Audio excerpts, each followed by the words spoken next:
नमस्कार. माझं नाव पल्लवी.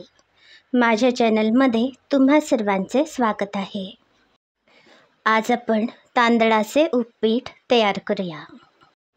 आपण याला तांदळाची खिचडीसुद्धा म्हणू शकतो. हा पदार्थ करण्यासाठी अगदी सोपा आहे.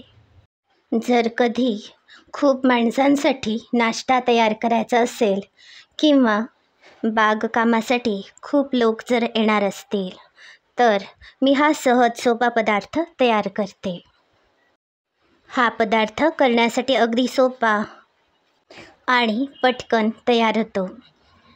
कमी साहित्य वापरूनसुद्धा आपण स्वयंपाक चांगला तयार करू शकतो.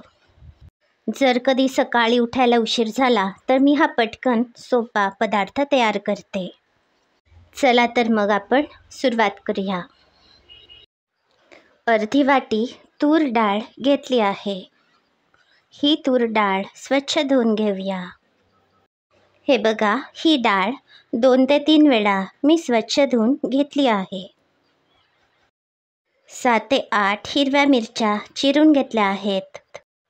पाऊण किलो सोना मसुरी तांदूळ घेतले आहेत. हे तांदूळसुद्धा 2 ते 3 वेळा स्वच्छ धुवून घेतले आहेत. तांदूळ आणि डाळ एकत्र करून आपण एका भांड्यात मोजून घ्यायचे आहे.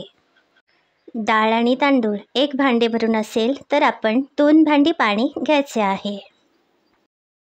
गॅसवर जाडबुडाची कढई ठेवली होती. कढई चांगली तापल्यावर आपण यामध्ये थोडे तेल घालायचे आहे. तेल आता चांगले तापले आहे. यामध्ये 1 मोठा चमचा जिरे घालते. 1 मोठा चमचा बडीशेप घातले आहेत. आता चिरलेल्या हिरव्या मिरच्या घातल्या आहेत. अर्धी वाटी कढीपत्त्याची पाने घातली आहेत. या मिरच्या फोडणीमध्ये चांगल्या तळून घेऊया. आता यामध्ये हे धुवून घेतलेले तांदूळ घालते. धुतलेली डाळ घालूया. डाळ आणि तांदूळ फोडणीमध्ये 1 मिनिटभर परतून घेऊया. हे बघा, डाळ आणि तांदूळ आता मी चांगले परतून घेतले आहेत. आता यामध्ये आपण 1 ते 2 करमले चिरून घालूया. करमलाऐवजी तुम्ही चिंचेचा कोळ किंवा लिंबाचा रस घालू शकता. 2 मोठे चमचे मोठे मीठ घातले आहे. मिठाचे प्रमाण आवडीनुसार कमी अधिक करू शकता. आता ही 2 पातेली भरून पाणी घालत आहे. थंड पाण्याऐवजी तुम्ही गरम पाणीसुद्धा वापरू शकता.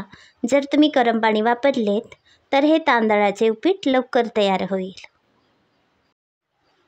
पुन्हा एकदा चांगले सरमिसळ करते. आमच्या घरी हे तांदळाचे उपीट सगळ्यांना आवडते. यामुळे आठवड्यातून 1 ते 2 वेळा हे उपीट मी तयार करत असते. चवीप्रमाणे गूळ घालूया. आता या कढईवर झाकण ठेवले आहे. आता काही वेळ झाला आहे. मी झाकण उघडते. हे बघा, या तांदळाच्या उपीटातील पाणी आटले आहे. पुन्हा एकदा आपण चांगले सरमिसळ करूया. जर डाळ तांदळाचे प्रमाण 1 पातेले भरून असेल तर तुम्ही 2 ते 2.5 पातेली पाणी घालू शकता. आता 1 ते 2 मिनिटांनी आपण गॅस बंद करूया. गॅसवर मंद आचेवर आपण 1 मिनिटभर हे उपीट असेच ठेवायचे आहे. यामुळे हे तांदळाचे उपीट चांगले शिजते. आता हे डाळ तांदळाचे उपीट तयार आहे. हे मी करमलांच्या लोणच्यासोबत सर्व केले आहे. या तांदळाच्या उपीटावर ओले खोबरे घालून सर्व करा. अशाच सहज सोप्या रेसिपी बघण्यासाठी माझे चॅनल सबस्क्राईब करा, शेअर करा. धन्यवाद. या रेसिपी तुमच्या सर्व मित्रमंडळींना नक्की शेअर करा.